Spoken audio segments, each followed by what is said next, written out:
Estamos detenidos aquí con la primera parte de este tema. Vamos a tardar un tiempo, o sea, próximamente vamos a llegar al capítulo 3, la zarza, la revelación de toda una serie de puntos en relación con la naturaleza, el carácter de Dios, el nombre de Dios y la reacción de Moisés, las implicaciones de su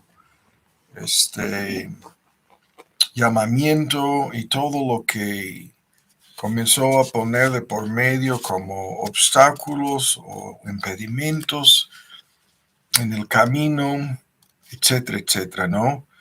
Y esto nos va a llevar a las primeras señales y a toda la lista de promesas que Dios les hizo en relación con lo que sucedería y terminó sucediendo exactamente como Dios se lo había dicho desde el principio a Moisés. Toda la historia anunciada previamente en su providencia, en su soberanía y en su propósito de rescatar al pueblo de Israel de Egipto, todo sucedió en conformidad con el plan y la predestinación. Y, y sin embargo, Moisés se mete en una terrible lucha, ¿no? Al principio de la confrontación. Ahora, la lectura nuevamente en Hebreos 11, y estamos detenidos aquí algunos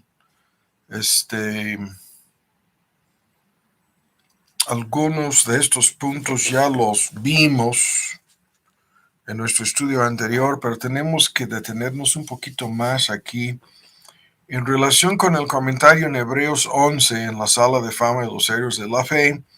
Es toda una lista de cosas en relación con Moisés.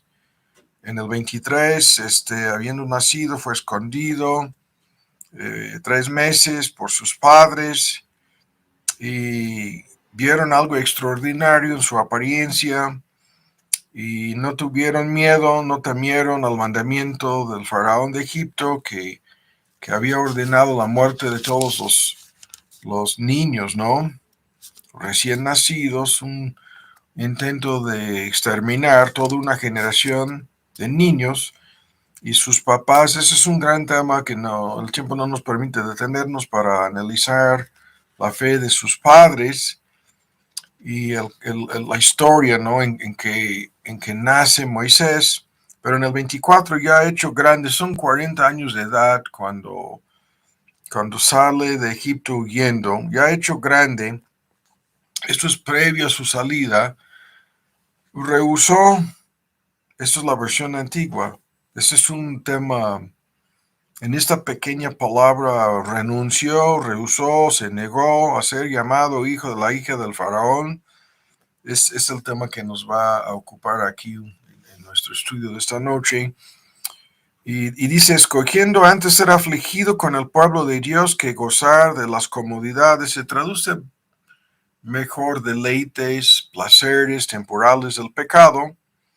Y la Biblia reconoce esto, el hecho de que esto es el anzuelo, ¿no? Este es el tema incluso repetidas veces en Proverbios, de cómo al principio el pecado se nos acerca en la forma más placentera posible y hay comodidades y placeres, pero la palabra temporal es la clave aquí, tan solo temporales que luego se convierten en veneno mortal del pecado. Y teniendo, esa es otra palabra fuertísima aquí en el 26, considerando, analizándolo después de, sin lugar a dudas, como vamos a ver ahora en nuestro estudio, un proceso profundo de meditación, contemplación, analizando, juzgando los pros y contras, analizando incluso lo que serían las consecuencias,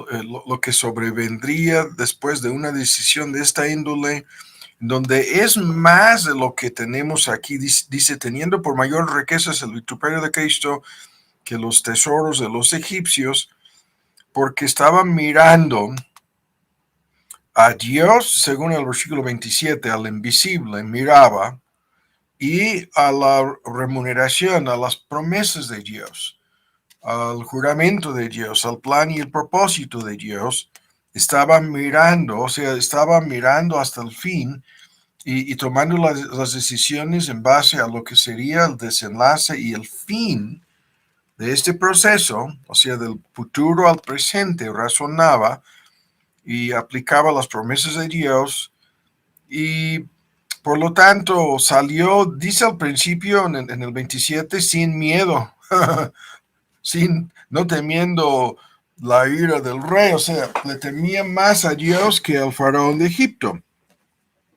Y sin embargo, como vamos a ver, se metió en aguas profundas, ¿no?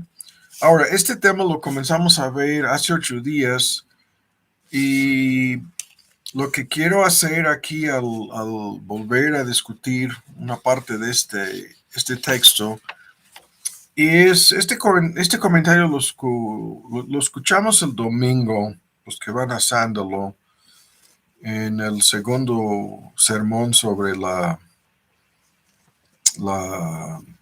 guía, la guianza, el uso de la palabra de Dios para tomar decisiones en nuestras vidas.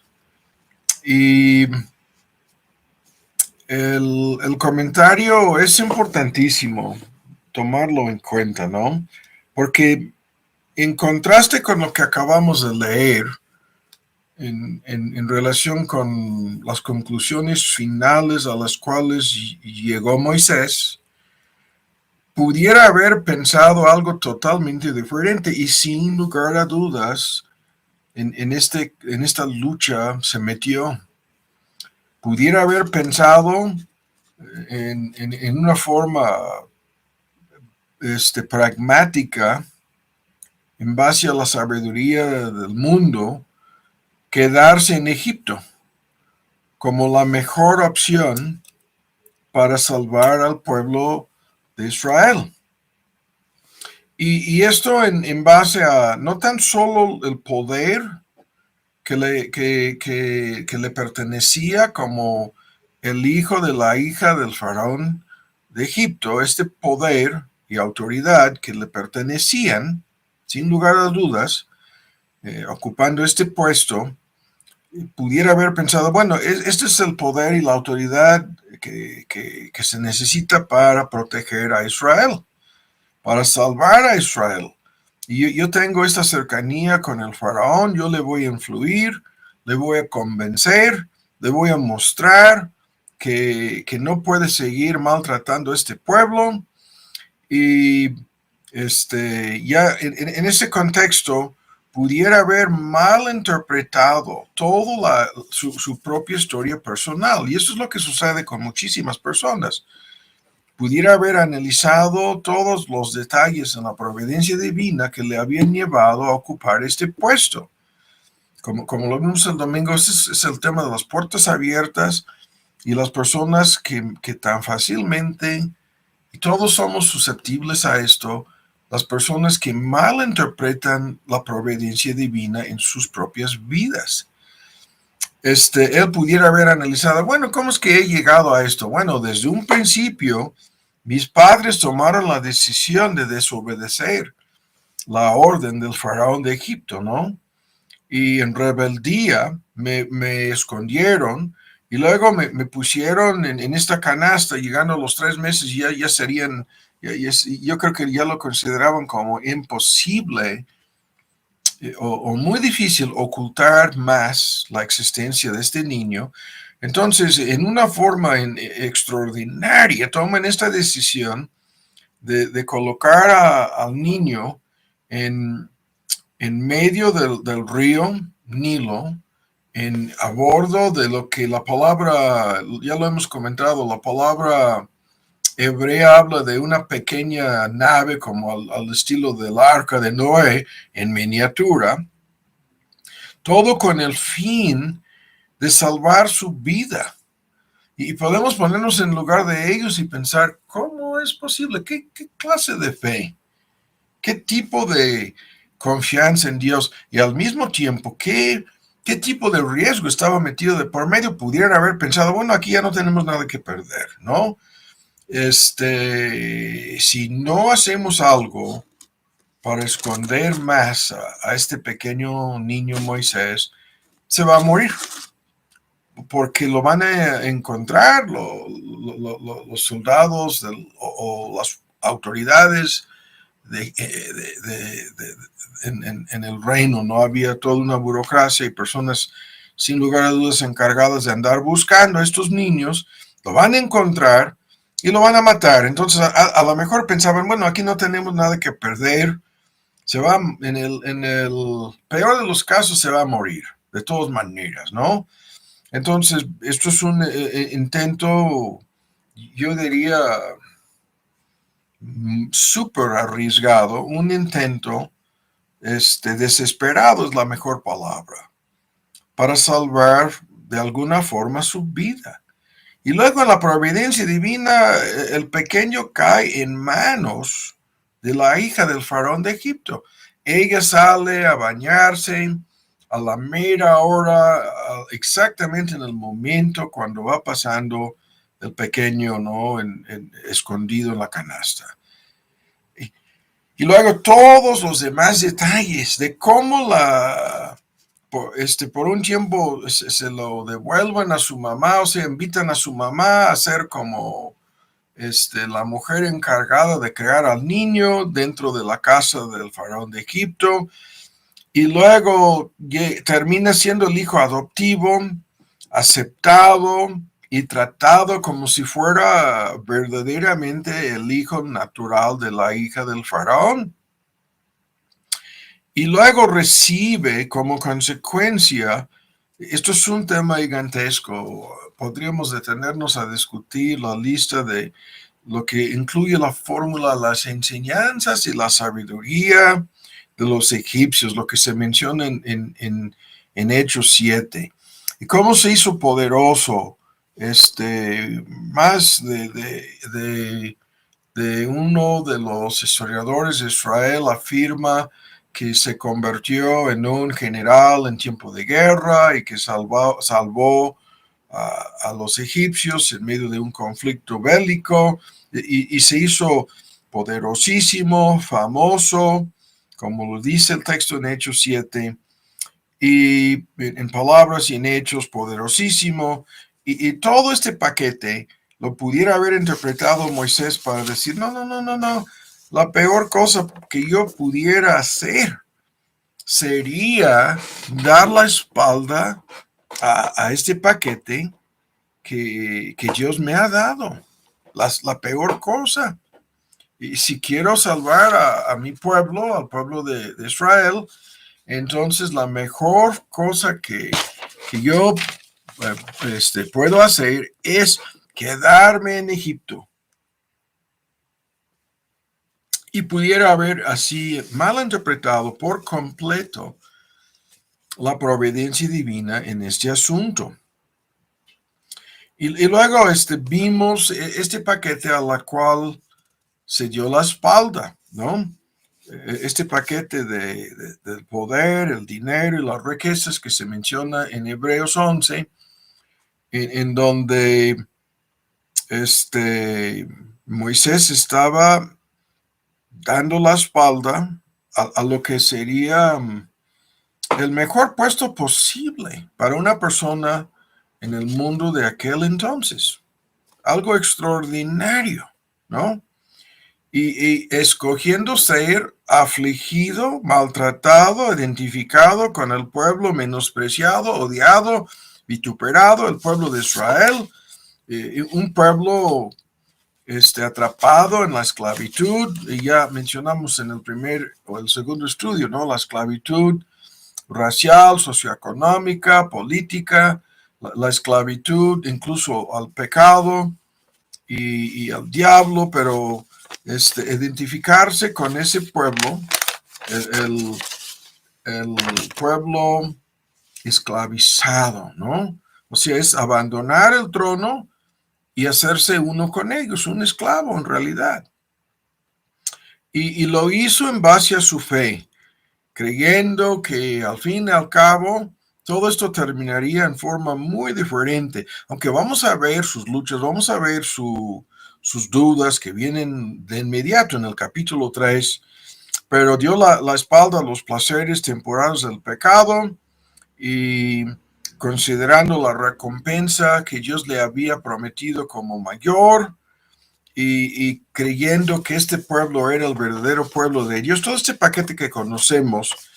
En medio de este asunto, vamos a llegar a discutirlo antes de terminar, hay todo un asunto en relación con su familia en Egipto, en relación con su mamá, su madre, la hija del faraón que le había adoptado. Sin lugar a dudas tenía un gran amor para con ella. Y probablemente algunos otros miembros de la familia real o la familia del faraón, ¿no? Y a esto vamos a llegar antes de concluir aquí. Pero por la fe se negó a sí mismo en relación con este paquete que ya conocemos, el poder, el placer y el dinero, ¿no?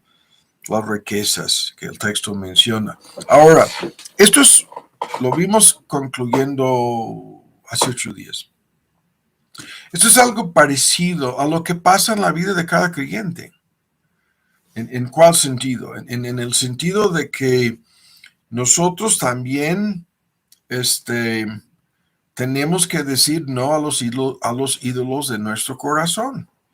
Y si analizamos este paquete, descubrimos lo que ya sabemos, que estos son los mismos ídolos que ocupan el corazón de quien sea.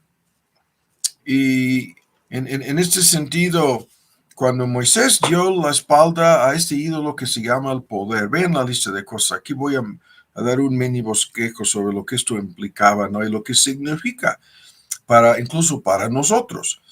Ese ídolo del privilegio de mandar, es lo que usamos, ¿no? Coloquialmente la frase en México.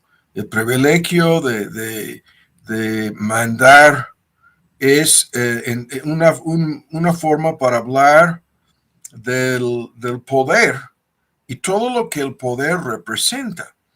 El poder está vinculado con placeres, con posesiones, con las concupiscencias que menciona Primera de Juan, de los ojos y de la carne, combinado con la soberbia de la vida y todo este asunto de mírenme, vean lo que soy, lo que tengo,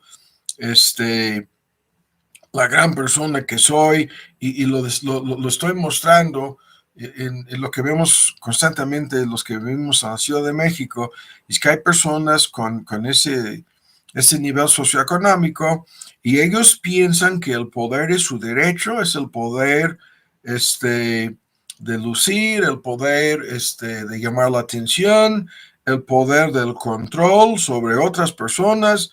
Y este poder, lo vuelvo a decir, toma muchas formas. Es poder político, socioeconómico, el poder para actuar como si fueran personas autónomas, prepotentes, pero va por muchos caminos este poder. Y Moisés tenía esta clase de poder en sus manos. Y luego el poder intelectual, el poder de demostrar, y esto puede ser más de lo mismo, la soberbia de la vida, de que nosotros sabemos más, de que somos más inteligentes, mejor educados, tenemos, a mí me da risa,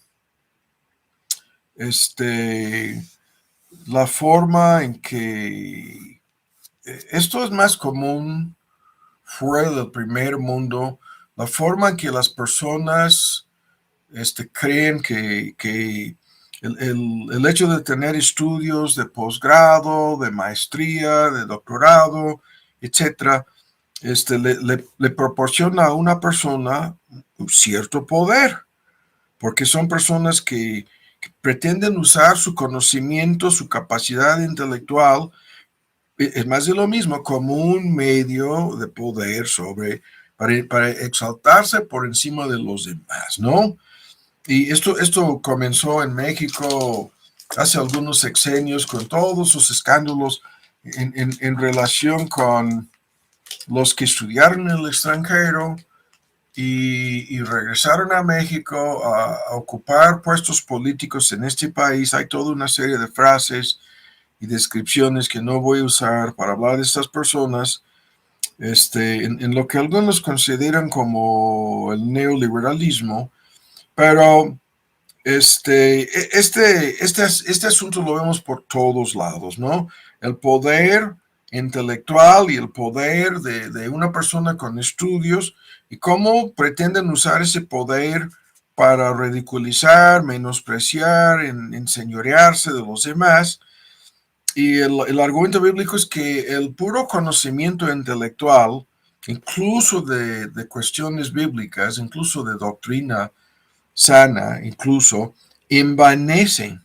Ese es el argumento en 1 Corintios 8. O sea, nos llena de soberbia. Y Moisés estaba así con estudios de química, dicen de química, de ciencia, de historia, de matemáticas, de astronomía, de brujería incluso, de todas las ciencias que practicaban en Egipto,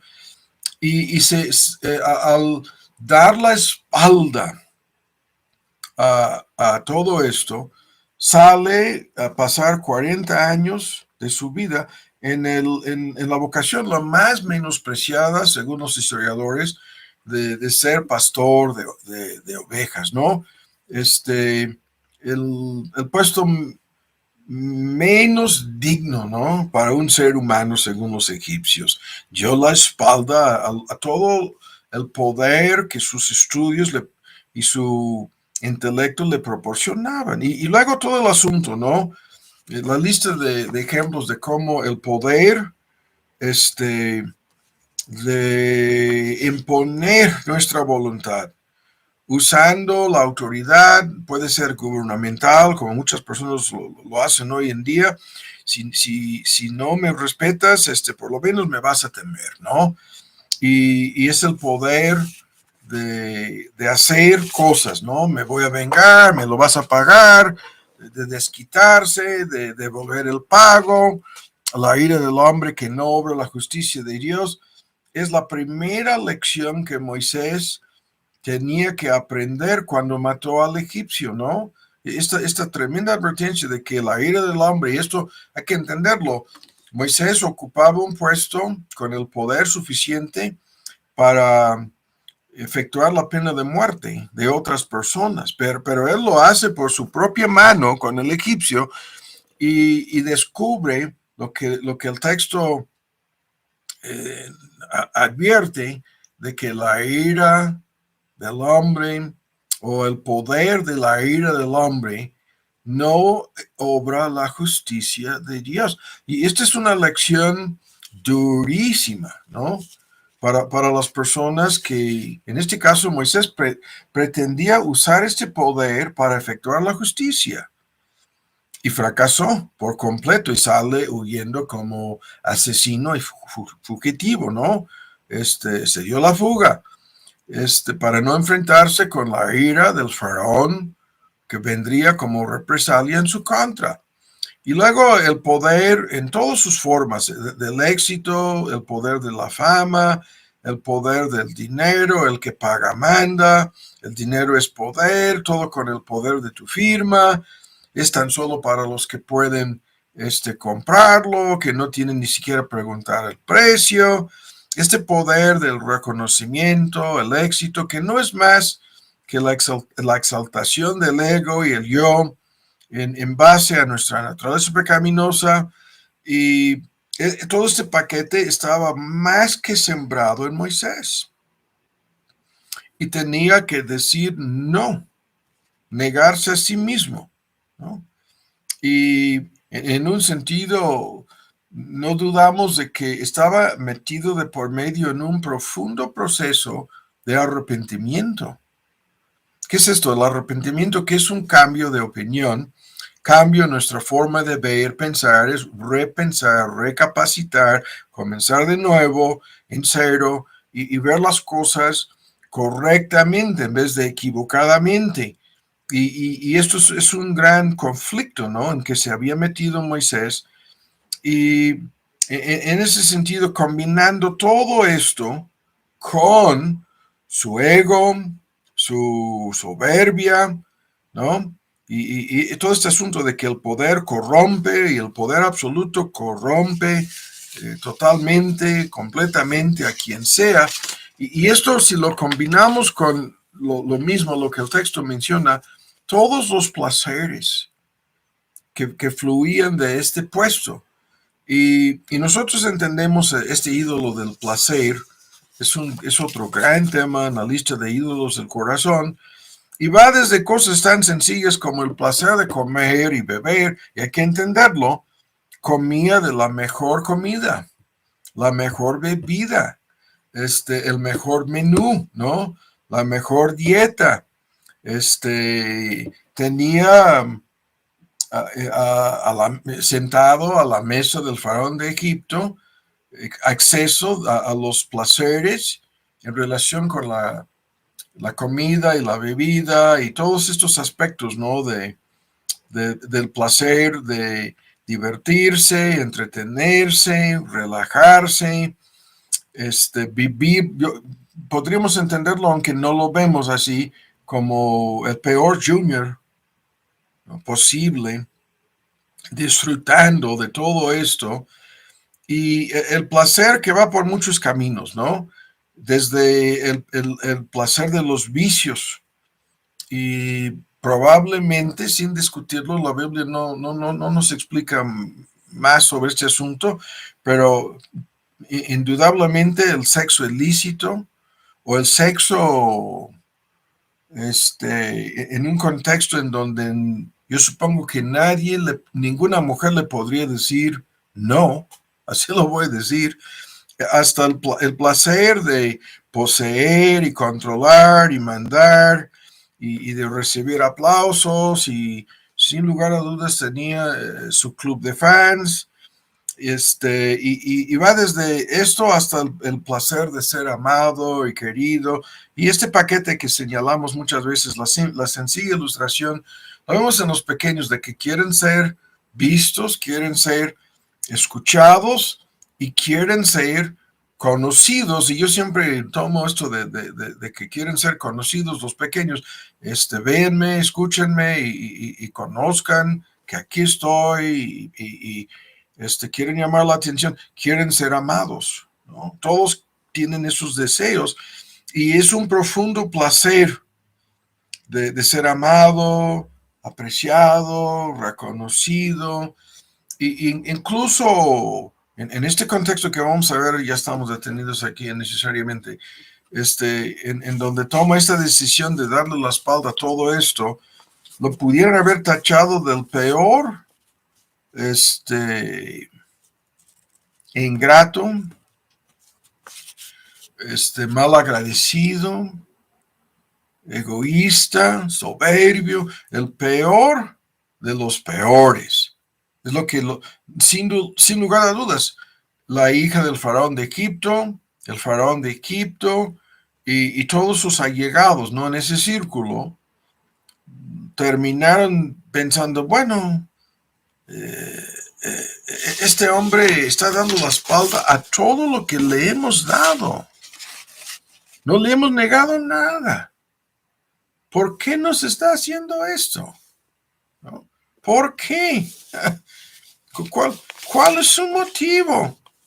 Y sin lugar a dudas, en el círculo de la administración, de la casa y los allegados a esta familia, había todo tipo de rumores, todo tipo de acusaciones, todo tipo de malas sospechas, culminándose probablemente en el mismo asunto del racismo. No, este cuate, al fin y al cabo, es uno de ellos, ¿no? Yo voy a usar la ilustración, no voy a decir es un indio, voy a decir es uno de estos, de los grupos indígenas, ¿no? Es uno de estos, ¿no? No es uno nacido realmente de nuestra raza, no es genéticamente por descendencia un miembro, ¿no?, de nuestra raza, como los egipcios se consideraban como la raza superior y su faraón como un mini dios o verdadero dios, etc. No, es lo que decía, no, este hombre no es uno con nosotros, su trasfondo es distinto y por lo tanto nos está haciendo esto, ¿no? O algo peor. Algo peor. Ahora, para encaminarnos a ver cómo todo esto se aplica a nosotros en una forma directa, ¿no? Ahora vamos al Nuevo Testamento y vamos a estos textos en Lucas 9 y Lucas 14, en donde lo que vemos aquí en el Nuevo Testamento, de la boca de nuestro Señor Jesús, es que algo parecido a lo que le pasó a Moisés nos pasa a todos nosotros, a todos los creyentes, claro, en otro contexto, en el contexto del Evangelio, aunque Hebreos pone el Evangelio de por medio en el asunto en la vida de Moisés. Dice que miraba la recompensa y consideraba el vituperio de Cristo, o sea, mete de por medio en una forma misteriosa, dando a entender que Moisés tenía un concepto preliminar de lo que vendría a ser la llegada del Mesías, el Salvador. Sabía que él no era esa persona, aunque era un tipo del Mesías, ¿no? Y el Salvador. Es tan solo en la tipología, nada más. En la realidad, él estaba mirando a la obra y la persona de Cristo, sin meternos en los detalles. Todavía hay más que vienen sobre estos temas en el resto del Éxodo, ¿no? Pero aquí en Lucas 9 tenemos estos textos que son entre los más, por un lado,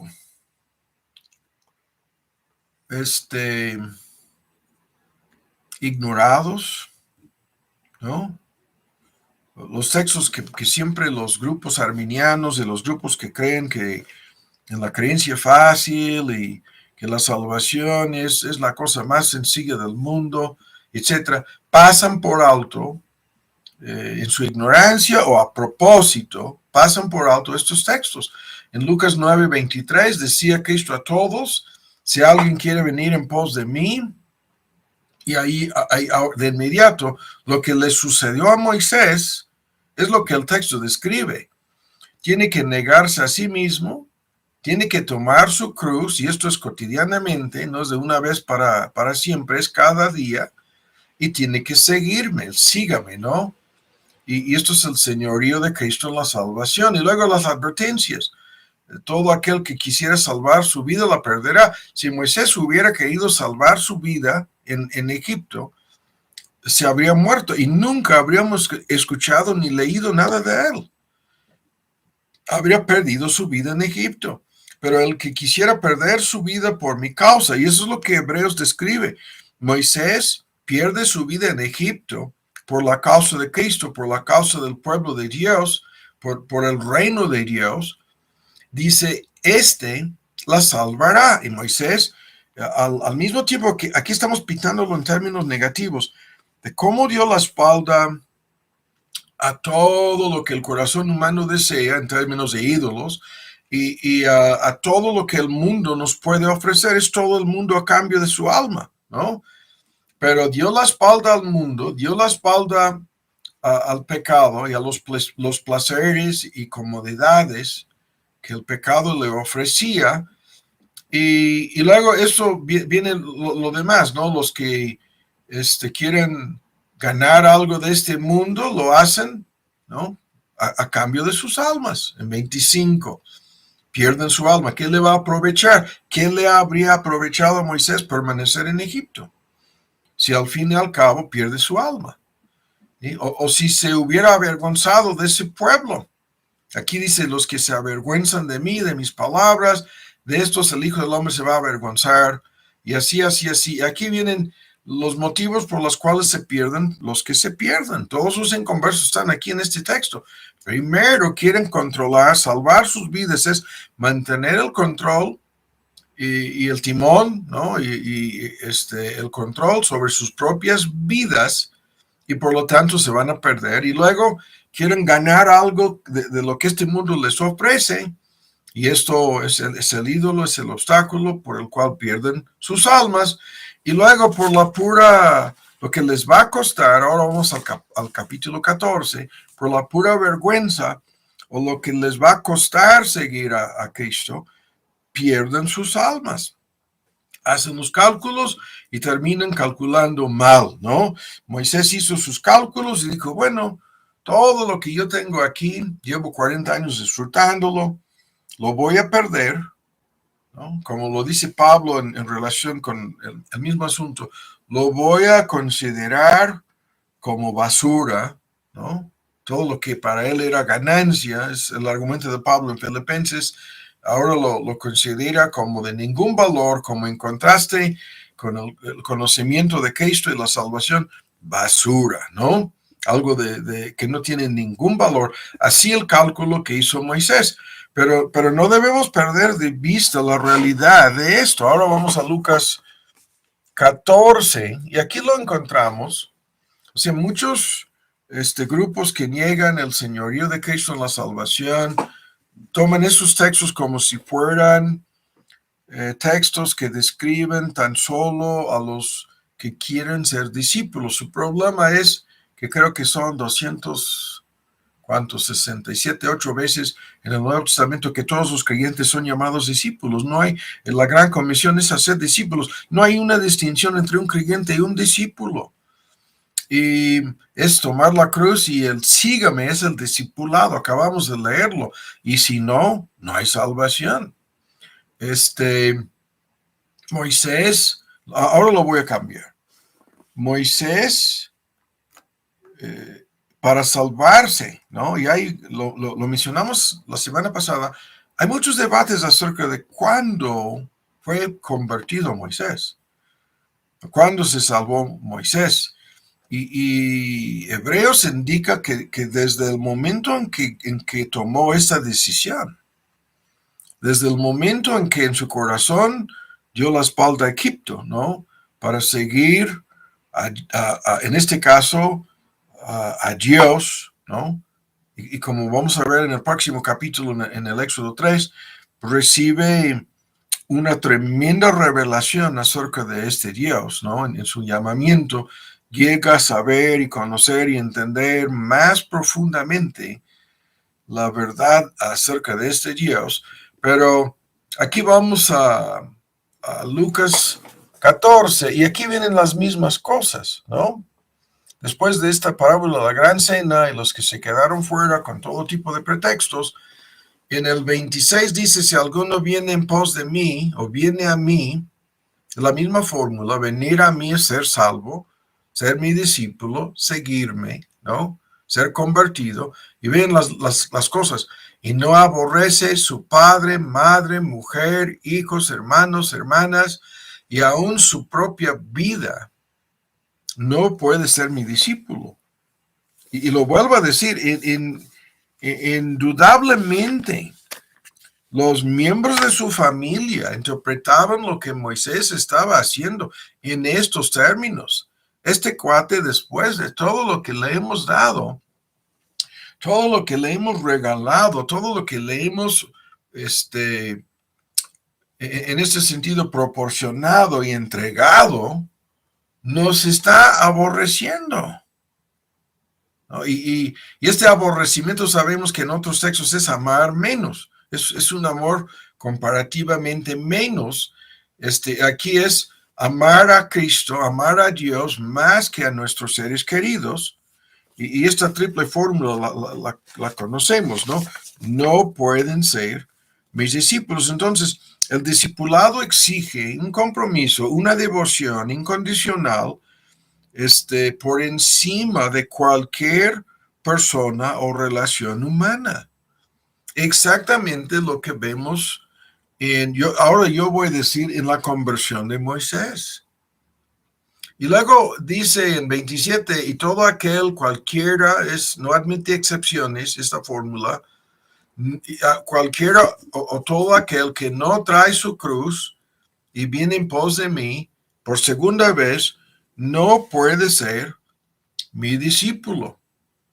Entonces, es por encima de cualquier persona y por encima de uno mismo y por encima de cualquier costo, lo que nos pudiera costar.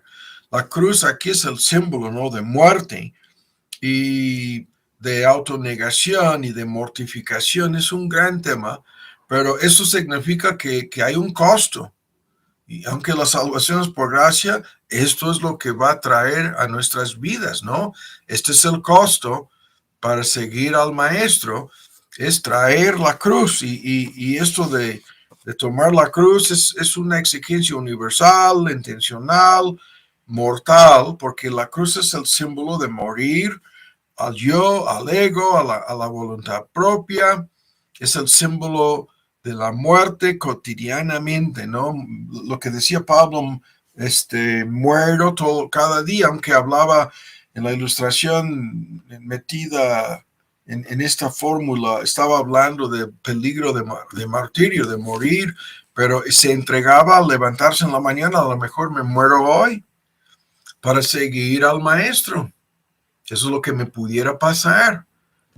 Y luego vienen las ilustraciones aquí de los que no toman el tiempo necesario para sentarse y calcular los gastos, lo que les va a costar todo esto.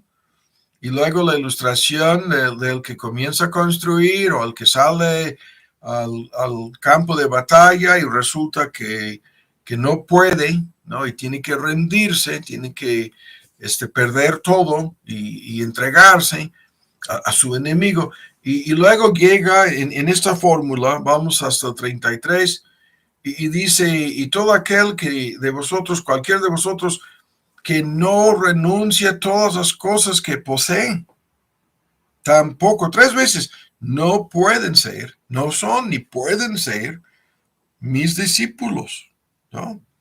Y esto de renunciar cualquier posición, cualquier pertenencia, esa es una descripción gráfica de lo que Moisés hizo. Renunciar el amor más importante, ¿no? En cuanto a sus relaciones de familia con su mamá adoptiva y su papá, ¿no? Adoptivo y sus hermanos, ¿no? Y todo lo que esto implicaba, la familia extendida, y luego tomó la cruz. Ellos miraban a Moisés al ver, ¿a dónde se fue? Al desierto. Se va a morir en el desierto. ¿Cómo va a sobrevivir? Está ahí condenado a morir. Es un suicidio, según ellos, ¿no? Y dio la espalda a todas estas posesiones, a todas las cosas que le pertenecían. Y aquí vienen tesoros, muebles, dinero, autoridad, todo un gran paquete. Dio la espalda a lo que era su herencia. Sí, lo renunció todo. Y se quedaron ahí atónitos, diciendo, no. ¿Cómo hizo esto? ¿Qué le pasó? Pero aquí lo que vemos de la boca de nuestro Señor Jesús es que estos son los requisitos para el verdadero discipulado, para los verdaderos creyentes, ¿no? Todo este asunto es personal, todo este asunto es voluntario. O sea, no es algo que sobreviene a nadie así. Estas personas que hacen su profesión de fe, luego lo vemos en la parábola del sembrador, parece que no entendieron, que no escucharon, que no comprendieron lo que estaban haciendo al hacer su profesión de fe, ¿no? Y se echan para atrás cuando se dan cuenta de lo que les va a costar, lo que va a significar. Y en este sentido, Moisés con sus ojos abiertos, tomó esta decisión. Es increíble. Sí, porque nadie puede hacer esto sin la gracia de Dios. Esta es la obra de Dios. Ese es el milagro de la gracia de Dios. Esto es por qué insistimos tanto, ¿no? De que si tú fuiste convertido sin ningún conflicto en tu vida, sin agonizar y luchar, y hay grados de convicción y grados de entendimiento en todo esto, claro que sí. Y sin embargo, hay un conflicto en todos, ¿no? A un grado mayor o menor. Y en la medida en que se comprenda más lo que esto significa, el conflicto es mayor, obviamente. Y el único que puede conducirnos a esto es Dios. Esto es la fórmula de que no nos convertimos a nosotros mismos. Es una de las pruebas contundentes de la verdad del cristianismo, de la verdad de la palabra de Dios, de la verdad del poder de Dios.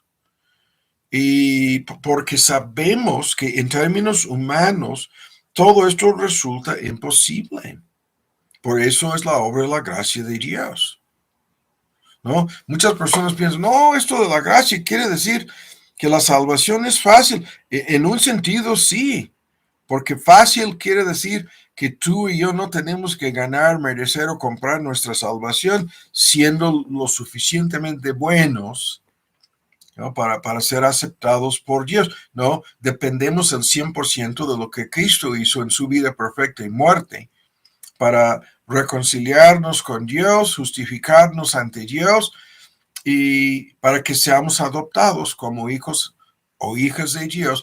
Toda la obra de Cristo basta.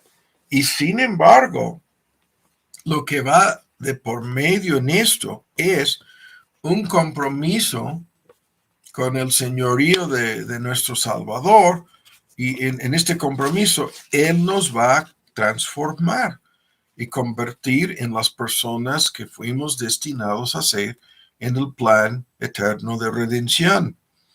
Y este compromiso es incondicional.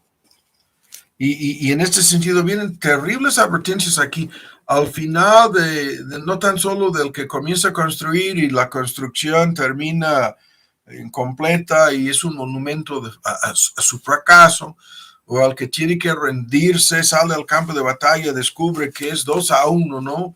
20,000 vienen en su contra y él tan solo cuenta con 10,000 y tiene que rendirse, ni puede pelear, ¿no? Está derrotado desde un principio. Y luego termina con ninguno de esos puede ser mi discípulo, lo dice 3 veces, y termina con que si la sal se vuelve insípida, ¿no? Se desvanece. Ese es un gran tema en donde es un argumento en base a la composición química de la sal que usaban en aquel entonces, que podría echarse a perder. Venía del mar Muerto, si no me equivoco, y tenía un factor que podría volverse algo venenoso, y luego dice que ni servirá como estiércol, ¿no? Si se echa a perder la sal, no sirve para nada, sino que la arrojan, la echan fuera, y su argumento es que todas esas personas que no comprenden esto desde un principio, o comprendiéndolo, ¿no? Se conviertan en personas apóstatas, se echen para atrás, terminen apostatando, abandonando su profesión de fe, que estas personas cuya profesión de fe fue fraudulenta y falsa desde un principio, esto se da a entender así, no sirven para nada, no sirven para la iglesia, no sirven para el mundo, son desechadas como estiércol, como excremento, como personas que las palabras son las más fuertes posibles al final de este capítulo 15. Y estas son todas las personas que no entendieron lo que estaban haciendo cuando hicieron su profesión de fe. Y entonces, ya, por el momento basta, ¿no? Hay más cosas aquí que no vamos a discutir salvo para decir que los que comienzan la ilustración, ¿no?, a construir y no pueden acabar, y terminan como un monumento al fracaso, lo vuelvo a decir, un símbolo de su propia necedad, imprudencia, ¿no?, y autoengaño. No entiendan lo que todo esto implica. Nos va a costar. Lo que estamos mostrando aquí es cuánto le costó a Moisés. Aunque nosotros entendemos que termina siendo el gran ganador Moisés. Claro que sí. Y termina teniendo un éxito en sentido espiritual y eterno con su vida, ¿no? Increíble el éxito en contraste con todo lo que perdió al dar la espalda al mundo, ¿no? Perdió su vida en Egipto y volvió a encontrarla en el plan y propósito de Dios para su vida. Y eso es lo que cada creyente experimenta. Pero seguir a Cristo, ¿no?, aunque la salvación es por gracia, nos puede costar todo. Nos cuesta nuestra soberbia, nos cuesta nuestro orgullo, ¿no? Nos cuesta los ídolos de nuestro corazón, nos cuesta, ¿no?, amigos, seres queridos, aceptación, popularidad, nos cuesta, ¿no? En este contexto pudieran ser posesiones, dinero, un nivel de éxito mundano que nunca vamos a lograr como seguidores de Cristo, y nos pudiera costar hasta nuestras vidas. Y seguramente eso es lo que decían de Moisés: este cuate se va a morir en el desierto. Y así sucedió, ¿no? Así terminó el asunto. Después de los 40 años en donde Dios le estaba preparando para ser el gran líder del Éxodo, pasa otros 40 años peregrinando por el desierto y no entra a la tierra prometida al final. Y en ese sentido, si alguien todavía aún vivía los que decían, no, se va a morir en el desierto, al escuchar la noticia de que ni Moisés llegó a la tierra prometida, a lo mejor concluyeron, eso es lo que decíamos, ¿no? Que estaba echando a perder todo y que terminaría muerto en el desierto. Desde la perspectiva humana, desde la perspectiva del mundo, miraban todo esto. Pero nosotros lo vemos desde la perspectiva espiritual.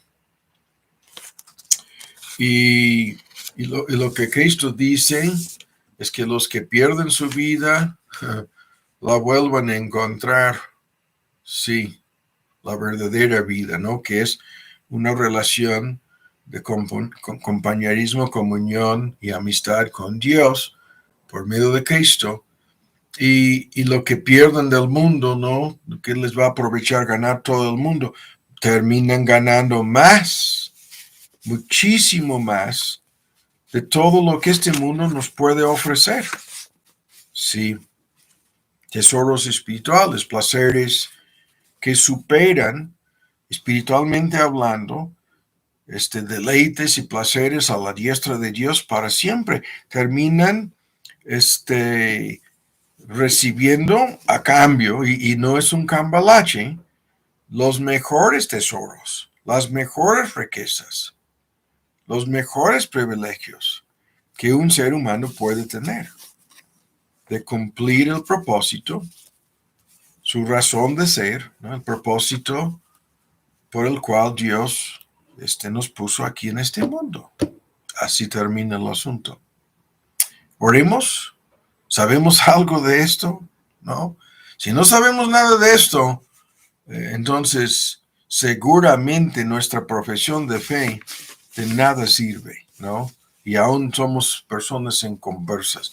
Y si la respuesta es que sí, que sabemos algo de esto, entonces lo que estamos viendo aquí es que todos los creyentes experimentamos algo muy parecido, en otro contexto, sí, pero en el sentido de que nos va a costar el amor de nuestros seres queridos. Y sin lugar a dudas, de parte del faraón de Egipto, el amor, el cariño que le tenía a Moisés se convirtió en aborrecimiento total. Este hombre nos ha traicionado, se aprovechó de nosotros y ahora nos está pagando, recompensando, devolviéndonos el pago por todo el bien que le hemos dado. Este hombre está armando una rebeldía, una guerra, un conflicto en contra de nosotros, ¿no? Y así lo tomaron, ¿no? Y al perseguir con su ejército a Moisés, el faraón de Egipto termina muerto, ¿no? Y sufre las consecuencias. Pero, ¿qué sabemos de esto en sentido práctico? ¿Qué sabemos nosotros, no? De todo esto. Padre, damos las gracias por permitirnos continuar con estos primeros estudios sobre el Éxodo, enfocando cómo lo que le pasó a Moisés en miniatura nos pasa a nosotros, a todos los que salimos del Egipto de este mundo, la Babilonia de este mundo y su feria de vanidades, al salir del cautiverio al mundo, a la carne y a las concupiscencias de este mundo, hemos perdido lo que el mundo nos ofrecía. Y esto ha significado tomar la cruz, negarnos a nosotros mismos y seguir a Cristo. Y sin embargo, Padre, sabemos que no somos perdedores, sino los ganadores, que ganamos una vida de propósito y significado ahora en servirte y conocerte cada día, y seremos más que vencedores al final de esta historia. Y por eso te damos infinitas gracias.